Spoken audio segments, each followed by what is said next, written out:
oh shit, Bruce Banner is getting bitches now. Who ain't got no bitches? But anyway, the fucked up thing about it is Black Widow's feeling Bruce Banner. If they're fucking and he turns into like the Hulk, will she like be impaled or explode or some shit like that? I would hate to see that. Anyway, the Avengers, they're tearing Hydra a new asshole, so they let the twins, Quicksilver and Scarlet Witch, loose on their asses. Now, the Avengers complete their mission, but during this mission, Iron Man discovers an Infinity Stone, and then he opens up Pandora's box with Bruce Banner's help. What he does is he takes this stone, apparently it was the Mind Stone or whatever, and he discovered it had some type of like, it was almost like a computer program, but it was like a brain in what the fuck is it? What's the computer code shit? It was one of those. And what's it called? Binary code. It was like a brain in binary code form.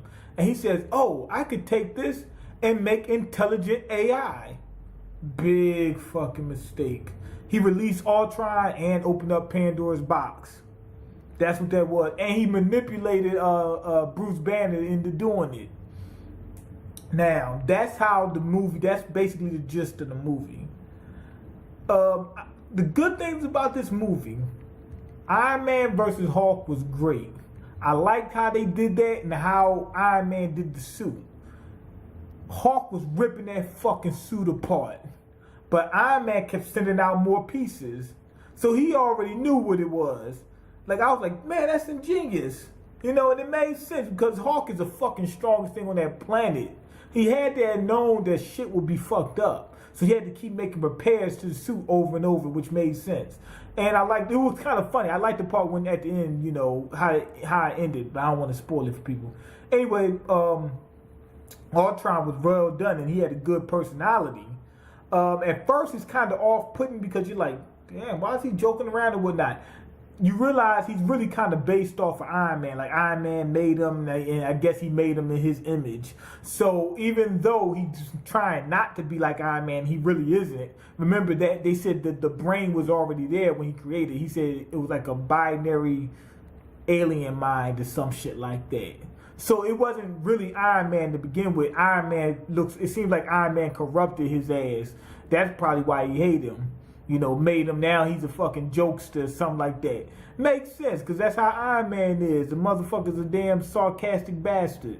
So when you think of it like that, it's like, okay, so that's where he gets that from. But at the same time, he is ruthless and cutthroat.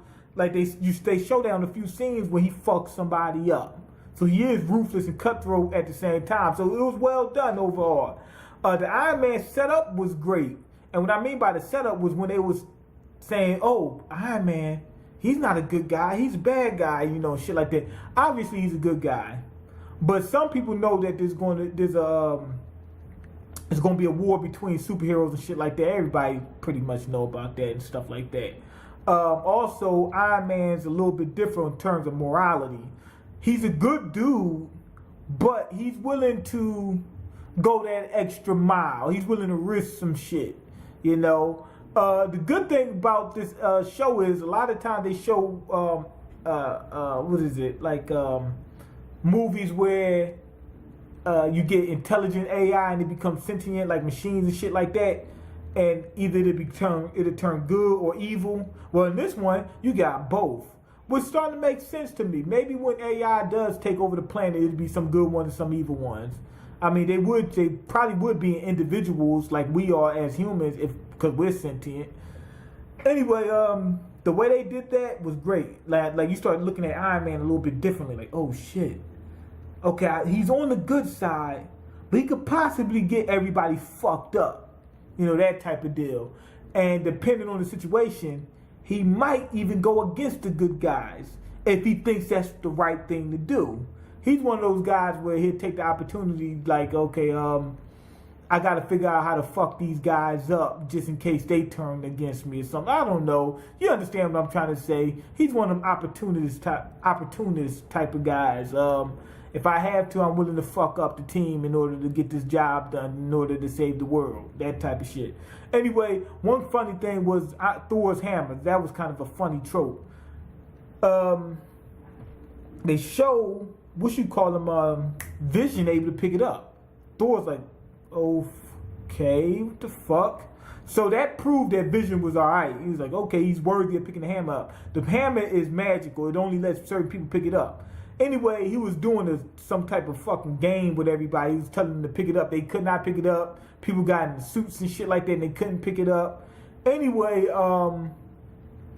Captain America tried to pick it up and Thor's up there laughing. He looks. His eye gets wide. I mean, they're big as fucking golf balls. It budged. It went like, it jiggled like this. And he was like, oh shit. And he couldn't do it. And then he's like, okay, good. All is right in the world. But for people that don't know, some in the comics, what's his name? Captain America did pick up his hammer. So obviously, at some point in time in these movies, it's going to happen. It's going down, baby. The only thing I did not like about this movie, I'm gonna give it a 4. I'm gonna say 4.75. Damn near perfect. The only thing I didn't like about this movie is how they did Hawkeye. Hawkeye, they could have left him as a background character. What I mean is, like, you know, you just see Hawkeye do some things here and there and shit like that. Why? Because look at what they did to him. They tried to set it up to try to make him look like an important member of the team. We seen his family and everything. That part was fine and everything like that. But then after that, when he says he had to prove himself, which is what we were waiting for, which they should have took advantage of, he barely did a motherfucking thing from then on. I mean, he drove this hovercraft, and that was it. You know, to help Black Widow. Black Widow was used well. She's human too, but they utilized her. Hawkeye wasn't utilized as much. He didn't seem like he was that important to the group. Think about it. I think they could have did it without him. But that, you know, I think like they should have really utilized him and made sure that we really got the picture that he's an important part of this group and they really can't do without him. But in this movie, they did not show that, you know, and they set up for it and didn't complete that. But anyway, that's pretty much it. Go ahead and leave your comments, like the video, and subscribe, because I can't eat. I'm broke, nigga. I'm broken. You got the power to change that. Peace.